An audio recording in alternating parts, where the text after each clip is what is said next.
get paid nothing, so I don't know Well, what back in my day, my dad I'd always ask him, what is he paying me? We'd be working, you'd get up at 4 o'clock in the morning and move irrigation pipe for school, then you'd go to school, then come back and he'd pick you up and you go work in the field until had to move that pipe again. And then you went and done your chores, which most kids don't even know what chores are, and that was milk the cow and feed the pigs and everything else.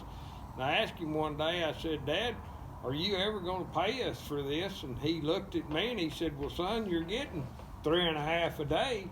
And I scratched my head and I said, well, what do you mean 3.5 a day? He said, well, you get 3 meals and a half a bed. And I said, yeah, I got to share it with 2 other brothers. That ain't right. He's getting a third of a bed. Getting a third of a bed. No. Oh, woo! Go back. There's probably 2 generations out there, maybe 3 now, that's never really ate what I would call fresh beef or fresh pork, or actually, you know, the chicken out of the yard, or probably what you used to call yard eggs. Right. It's a total different. Well, growing up, y'all had a milk cow. Oh, we had a milk cow all my life. and you know, we've gone. We had chickens and we always had fresh beef. We always had fresh pork. We didn't have a lot of money. Not a whole lot. Didn't have any money, to be honest with you. Right. But we ate good. Yeah. But we also had a garden. You went out and you picked your own vegetables. I mean, we had squash. I mean, I remember Dad. We a little old farm out we were sharecroppers in West Texas, and he had a 4-row planter. So we had a 3-acre garden, which was 4 rows of corn, 4 rows of okra, 4 rows of... Right, and y'all were high cotton with a 4-row planter. And we had 4 rows of squash, and a couple of years we planted watermelons and done real good with them. Besides, our staples was corn and maize is what we, sowed. But far as eating, we would put that up, and like I said, we always had good quality food, and I don't remember any of us have any kind of food allergies. Right, like peanut allergies you see now and things like that. Or even being, really, none of us, I don't remember any of us really being sick. Yeah. You take the older generation, people got up, they ate a good hearty breakfast. Yep. And then they went out and they worked. Mm-hmm. So if there's anything in it, as far as your saturated fats and everything else, it got sweated out. They worked it out. The body worked. And like I said, you didn't see people be sick and have allergies and stuff like that. Right.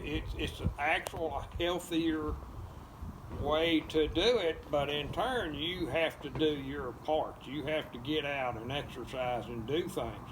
And if you want to, come out here and go to work at the Spent Dollar Ranch. We'll put you to work. There's we'll make sure they get their There's always exercise. fence to patch, and there's always things to do going on out here. But anyway. It never slows down at this Right. place.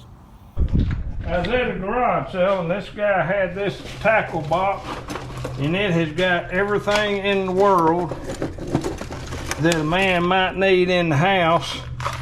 And I paid $20 for it, and I think I've done used probably $300 worth of stuff out of it. Because we didn't. Everybody else is running white on black.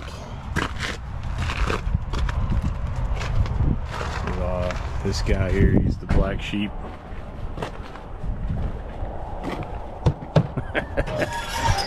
Find any wasp in there? No, it's sealed up in here.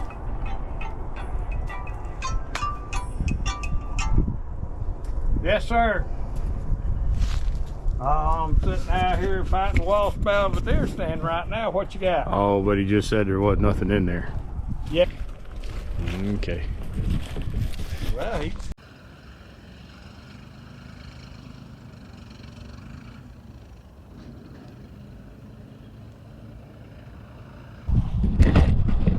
Well, are you gonna do Saturday? Saturday, I've got to deliver 6 longhorn skulls to a place south of Austin that's a barbecue place. So I deliver anything from semen for horses to beef and apparently skulls now. Yeah. Well, maybe you can get them to buy some PeePaw's barbecue sauce. Well, I dropped some off at Natty Flat yesterday. Okay. But I haven't heard nothing back. I do want to take a minute to introduce to our internet world PeePaw's barbecue sauce. There's a lot of people that know about this, but not the internet yet. Dad's been making this since 2008. We make it right here in Zephyr, Texas. And a lot of people use it just on barbecue. It goes good with French fries. Goes good with, well, I mean, we hear of all kinds of things people use it for. Good, sweet, got a little bite on the end. I think you'll really like it. But we are planning on putting it on our website as soon as we can get our inventory up a little bit to handle demand. Right now we're doing about 2 to 3 cases a week. Keeps him pretty busy in his retirement days.